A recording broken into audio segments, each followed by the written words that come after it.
Oke, kembali lagi ke channel Dwi Prasetyo Utomo. Kali ini saya akan membahas mengenai delay finder dalam smart life. Nah, kebanyakan fitur ini pasti dipakai dalam suatu smart life. Nah, apa sih fungsinya dan cara kerjanya seperti apa? Oke, untuk itu sebelumnya jangan lupa klik subscribe, like, komentar video ini. Kalau ada yang nanti masih bingung silahkan di komentar. Jangan lupa di subscribe dan juga di like dan dibagikan supaya saya lebih kreatif lagi untuk membuat video ini menjadi lebih bagus lagi mengenai video di channel saya. Oke, untuk itu kita langsung aja simak apakah sih fungsinya delay finder. Oke, saya menganalogikan delay finder itu seperti ini. Jadi delay ketika kita mengukur dalam suatu smart life itu kan pasti ini ada sebuah sound system yang pastinya nanti akan diukur. Nah, sound system ini kan mendapatkan input dari output sebuah sound card. Jadi sound card masuk, output sound card itu masuk ke sebuah mixer power dan nanti dibunyikan dalam sebuah loudspeaker. Nah, di loudspeaker itu nanti dibunyikan dan akan diterima sebuah mikrofon. Jadi alurnya akan seperti ini ya. Jadi satunya di playback, diputar kembali ke sound card, dan satunya ke sebuah mixer, ke line area, dan diterima lagi oleh sound card. Nah, tentunya kalau di sini tentu tidak akan ada delay ya, karena di sebelah yang di channel kedua ini sebagai referensinya misalnya, di sini tidak akan ada delay, jadi tanpa delay karena output langsung masuk ke sini. Nah, tapi kalau di sini output masuk ke sebuah perangkat manajemen, setelah itu dimasukkan ke dalam sebuah line array ini, dan jarak disinilah yang menjadi terjadinya ada delay. Atau delay itu disebut dengan adanya penundaan, terjadinya perbedaan waktu kedatangan. Nah, tentunya waktu kedatangan ini harus dicari supaya hasilnya akurat seperti itu. Nah, inilah delay finder dikerjakan seperti itu. Jadi misalkan seperti ini, kalau kita mempunyai mic diukur 3 meter, 5 meter ataupun 10 meter, tentu jaraknya itu kan berbeda, delaynya pasti berbeda. Nah, terus bagaimana dia bisa bekerja? Nah, untuk itu si delay finder itu tadi mencari dari mikrofon sama referensinya, dia mencari jaraknya berapa, sehingga ketika jaraknya sudah ketemu, jadi di dalamnya nanti ada delay internal, sehingga delay internal itu bekerja, atau delay finder itu mencari. Delay itu kan artinya mencari penundaan ya, kalau finder berarti kan mencari, dia mencari waktu penundaannya berapa. Nah, di situ ketika penundaannya sudah ketemu seperti ini, jadi ada referensi dengan dianggap dengan mic RTA nya ini sudah ketemu, maka itu baru bisa dinyatakan atau baru bisa kita analisis. Nah, sebagai contoh misalkan seperti ini, saya maunya sebuah line array, misalkan sebagai contoh saya nyalakan. Nah, pasti rata-rata teman-teman akan terjadi atau fasenya menjadi patah-patah seperti ini. Nah, ini adalah salah satu contoh karena di sini ada pengukuran ada delay, dan di sini tanpa delay ya. Jadi akhirnya smart life membacanya seperti ini. Dan ini apa maksudnya? Nah, sebenarnya ada maksudnya sebenarnya. Kalau misalkan kita tahu misalkan ya, atau terjadi penundaan, ini terjadi penundaannya misalkan berapa. Nah, sebenarnya ini bisa delay finder itu juga ada rumusnya. Misalkan gini ya, ini kita misalkan kita tahu ini penundaannya di sekitar 100 Hz ya. Di sini kita lihat di 0 derajat ini, kita cek di sini ada di sini kita lihat terus di 0 derajat ini, kita bisa memperkirakan sebenarnya ini delaynya berapa secara rumus ya. Nah, kalau kita menggunakan delay finder juga bisa. Jadi kita tinggal delay finder itu ada dua ya, di sini ada menggunakan metode find berarti dia mencari, dia menganalogikan dulu, merumuskan dalam satu ini macam-macam, mau pakai berapa frame itu bisa. Nah, ini ternyata dia mengukurnya mengukur 10 milisecond, terjadi ada penundaan 10 milisecond. Coba kita insert. Kalau kita insert nanti kita pakai. Kalau misalkan dia ingin kita suruh mencari delay finder lagi misalnya. Nah, maksudnya delay finder itu seperti ini ya. Jadi ini ada metodenya yang dia pakai, ada delay pengukurannya. Dia menganggap antara, kalau di 10 ms berarti dia menganggap bahwa jarak antara line array-nya atau output speaker yang kita bunyikan dengan yang ada di mic itu 10 milisecond. Nah, misalkan dia seperti itu. Dari segi jaraknya dianalogikan seperti itu. Nah ini 10 ms ini jaraknya antara ini, dan current delay setting berarti sebelumnya delaynya berapa. Nah contoh di sini, kalau delay finder sebelumnya ini 0, maka dia di sini 0. Nah ini delay sebelumnya dengan delay sesudahnya. Ini yang dicari, ini delay sebelumnya. Kalau misalkan saya delta delay, ya ini selisihnya sebelum dengan sesudahnya. Misalkan ini saya find delay lagi ya. Oke, saya coba dulu. Oke, seperti ini jaraknya sekitar 3,47 meter. Ini kurang lebih ya, tergantung dari faktor suhu dan kecepatan suaranya. Kita insertkan. Nah akhirnya menjadi flat. Ini karena saya pengukuran digital ya.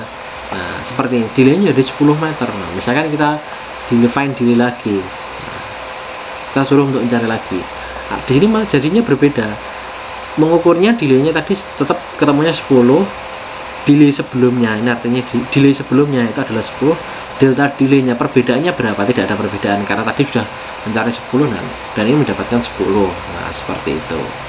Oke ya, ini saya nolkan lagi, misalkan ini kan sudah ketemu. Nah kalau tidak terbaca dengan baik ya akhirnya gini. Oke, ada yang cara kedua, kita menggunakan track. Kalau track ini dia akan mengetrack, berusaha mengeflatkan dengan secara otomatis.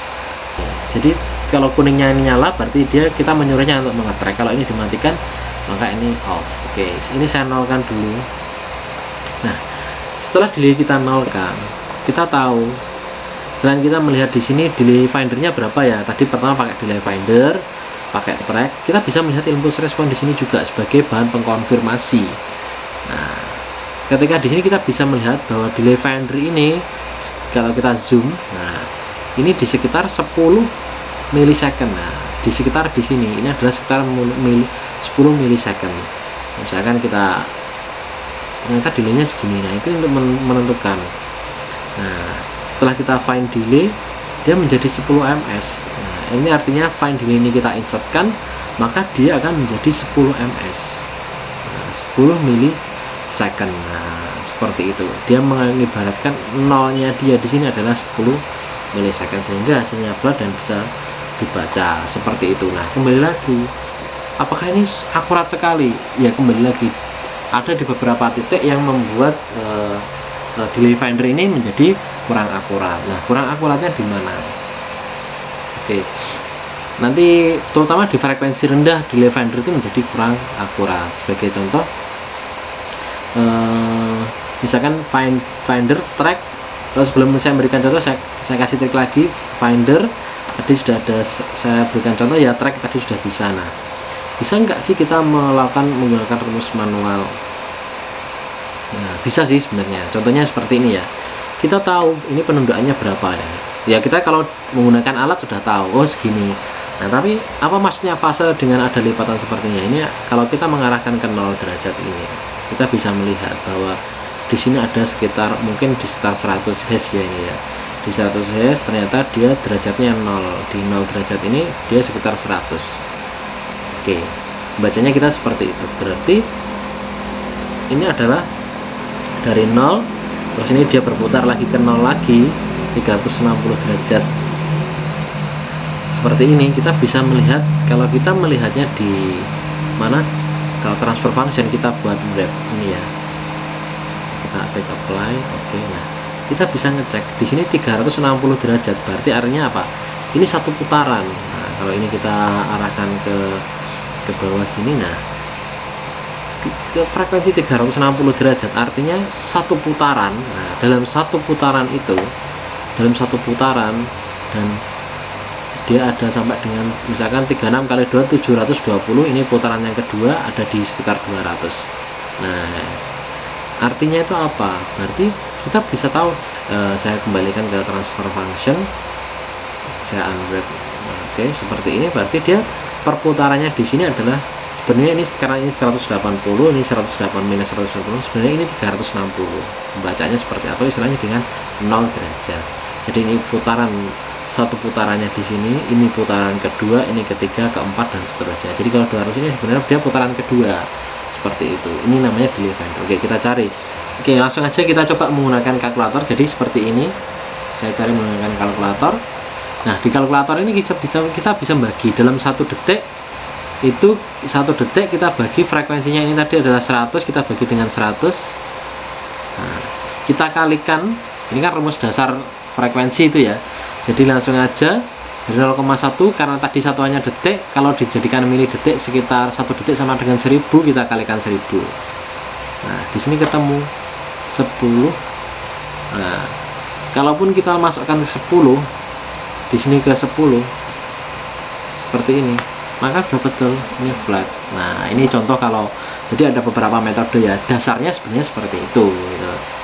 Oke, itu tadi mengenai pencarian delay finder dan seberapa akurat. Nah, kembali lagi, belum tentu di semua frekuensi akurat. Sebagai contoh, misalkan saya menggunakan, saya di sini ya, oke, tadi sudah ketemu delay seperti ini. Misalkan saya mengcrossover di frekuensi sekitar 2,5. Nah, ini saya kembalikan delaynya, kita sudah tahu ya bahwa ini delaynya 10 milisecond sebenarnya, dan harusnya gambarnya seperti ini. Nah, oke, kita cek dulu, kita lihat di sini. Nah, ini saya perbesar seperti ini ya, teman-teman bisa lihat lagi. Ini saya zoom lagi. Oke, saya besarkan input responnya. Nah, teman-teman nanti lihat sendiri. Aduh, maaf, ini saya besarkan, saya plus dulu pakai keyboard. Setelah itu saya besarkan seperti ini. Nah, saya naikkan, nah seperti ini dah, biar teman-teman bisa biar kelihatan. Di sini biar kita tahu bahwa ini nolnya di sini ya, tadi 10 mili. Kalau kita arahkan ke sini, kita seperti ini ya. Oke, langsung aja akhirnya kita bisa tahu kalau kita delay finder kita jalankan. Nah, di sini 10 mili, dia mengukurnya bahwa terjadi penundaan sekitar 10,19 milisecond. Delta delaynya atau perbedaannya di sini adalah sekitar 19 milisecond. Kalau kita insertkan, ya, fasenya semakin flat. Tapi apakah ini benar? Menurut saya tidak. Karena yang betul ya 10 milisecond tadi. Loh, kenapa RTA membacanya seperti itu? Teman-teman bisa lihat di sini. Ini yang dibaca adalah puncaknya. Jadi kalau teman-teman perhatikan, kita perbesar di sini 10,19 ini adalah puncak dari frekuensi frekuensi. Nah, kalau kita coba kita mundurkan, nah kita kembalikan ke 10 milisecond. Nah, ini sebenarnya adalah awal kedatangan. Nah, di awal kedatangannya dari apa? Plus, karena ini 0 derajat, pasti dia berangkat dari gunung dulu, setelah itu ada lembah sedikit ini. Ini contohnya. Nah, itu tadi kalau kita mengarahkan crossover di sekitar 2,5, maka ketika kita insertkan harusnya seperti ini ya. Setelah kita insert jadinya 0,9. Nah, ini kurang efektif. Nah, ini yang dicari karena puncak gelombangnya. Nah, kalau kita menggunakan ATC, nah, seperti ini jadinya. Oke, ini yang tahap awalnya ya. Ya, ini kan hasilnya menjadi kurang akurat. Nah, yang tahu akuratnya ini ya adalah kita sendiri. Misalkan tadi yang betul adalah 10. Nah, yang betul adalah ketika saya menggunakan, di sini saya jelaskan menggunakan di video sebelumnya saya sudah menjelaskan bahwa menggunakan LR24, maka karakteristiknya harusnya seperti ini gitu loh. Karakteristiknya harusnya seperti ini. Tetapi nah, ketika ini di menggunakan delay finder, akhirnya ketemunya menjadi seperti ini. Nah, jadi kan ini menjadi kurang sesuai ya, karena yang dicari adalah puncak dari impulse seperti itu. Kalau ini menjadi 0 ya, yang betul harusnya seperti ini. Ketika kita track pun juga hasilnya sama. Nah, seperti ini, dia mencari puncak gelombangnya seperti itu. Oke, track kita matikan. Nah, berikutnya kita coba atur, misalkan harusnya seperti ini ya. Oke, coba kita geser, karena tadi saya delay sekitar 10 milisecond ya. Ini betul ya, jadi delaynya memang saya atur 10 milisecond.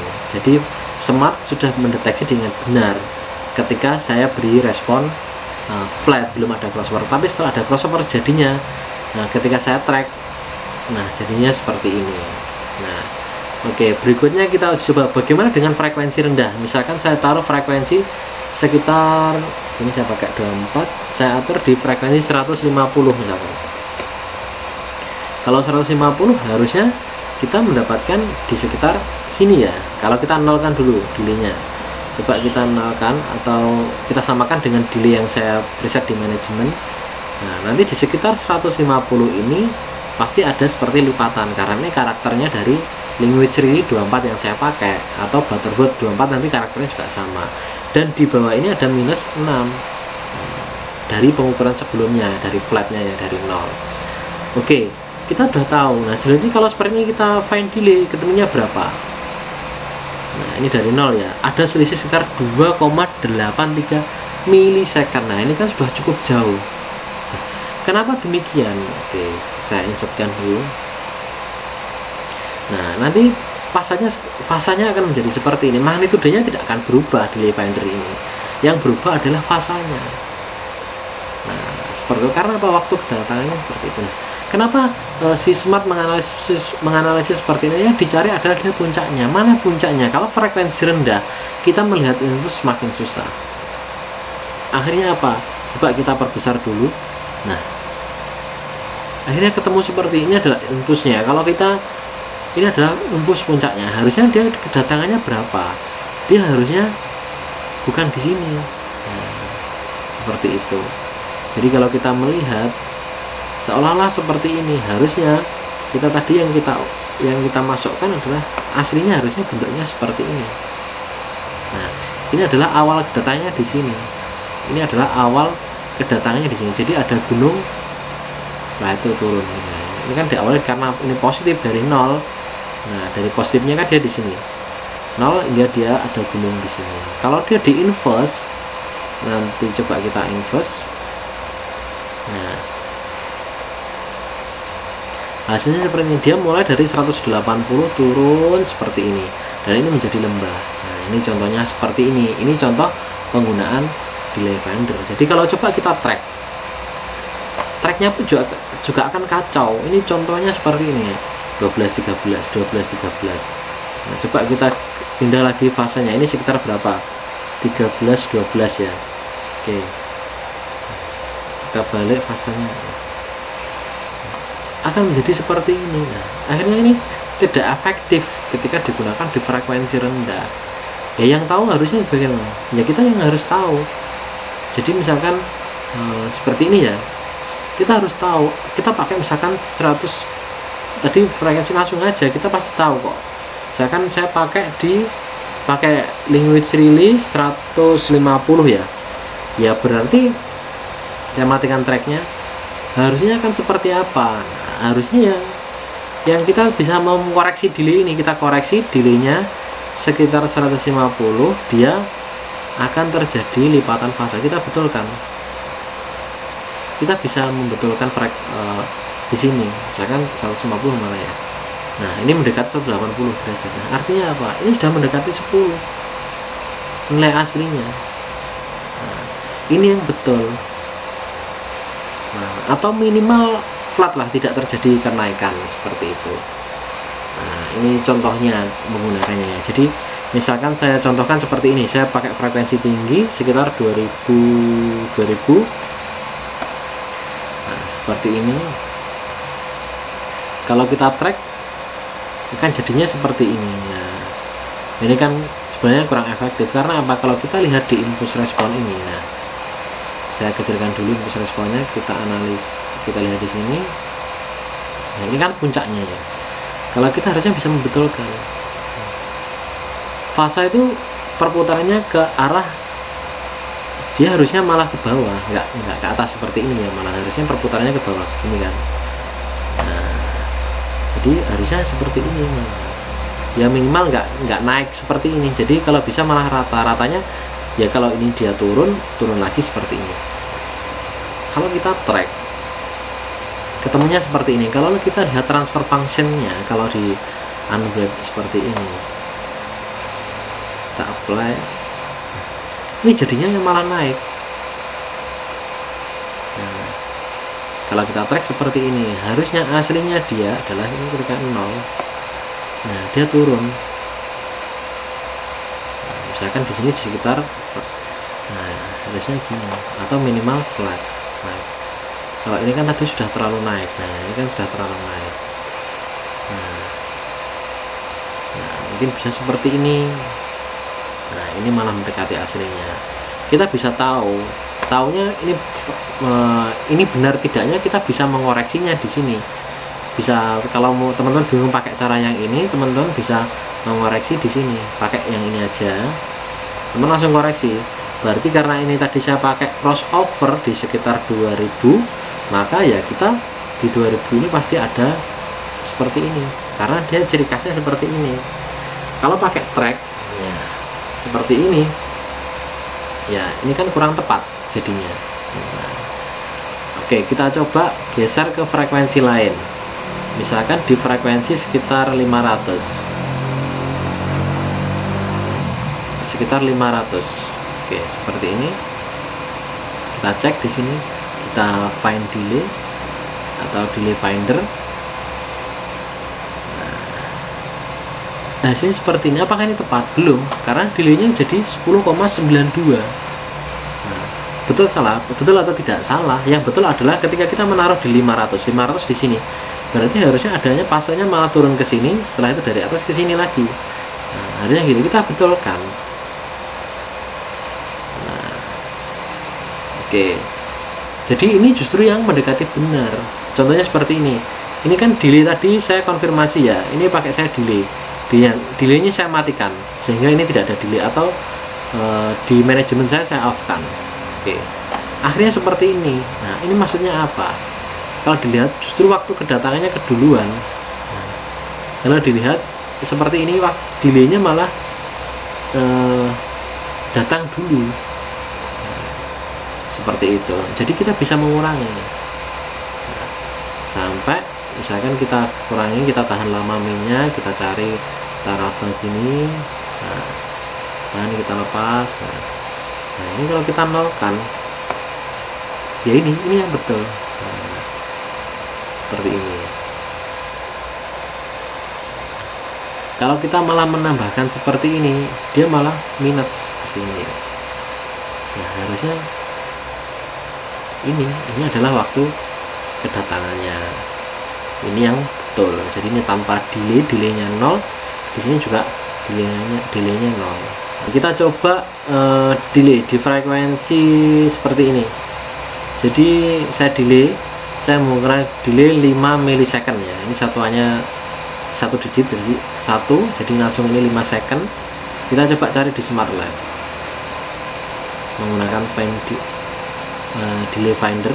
Coba kita cek. Nah, hasilnya akan seperti ini, masih ketemunya 5,92. Nah, sama masih yang dibaca adalah Smart Life adalah, kalau ini kita besarkan puncak gelombangnya. Nah, yang betul adalah kita harus mengoreksinya. Tadi karena frekuensi 500 ya harusnya lipatannya di sekitar ini. Nah, seperti ini yang betul. Ini jadi kalau dilihat, kita lihat di sini, saya perbesar. Nah, ini adalah awal kedatangannya dari sebelum gunung. Ini adalah gelombangnya, justru sebelumnya. Jadi waktu kedatangan yang betul adalah ini berangkat dari gelombang ini, naik gunung, setelah itu kita turun lembah. Nah, seperti itu. Nah, jadi teman-teman bisa lebih mudah mengoreksi delay finder. Ini kunci utamanya adalah mengukur Smart Life. Kalau teman-teman sudah kebingungan, susah mencari karena dirancukan oleh seorang delay finder, ini ya repot. Ini namanya adalah delay finder, seperti itu. Jadi teman-teman bisa mengoreksi sendiri sehingga teman-teman tahu, oh ini salah, ini betul. Nah, dengan satu syarat, teman-teman harus memahami crossover. Jadi kalau teman-teman belum memahami crossover, silahkan teman-teman pelajari crossover terlebih dahulu. Di video saya sebelumnya sudah ada jenis-jenisnya seperti apa, bentukannya seperti apa. Nah, itu silahkan teman-teman pelajari, baru kita nanti mempelajari delay finder. Nah, seperti itu mengenai delay finder. Semoga ini teman-teman mulai terngiang-ngiang, oh ternyata cara kerjanya seperti ini, kita tahunya harusnya seperti ini, mengkoreksi delay finder. Nah, seperti itu. Jadi teman-teman silahkan dikoreksi delay finder teman-teman, sehingga teman-teman bisa tahu, oh ini waktu kedatangannya, oh ini kurang tepat ya, seperti itu. Jadi delay finder itu diciptakan untuk mencari titik puncaknya, tapi kita harus mengkoreksinya dulu supaya hasilnya bagus.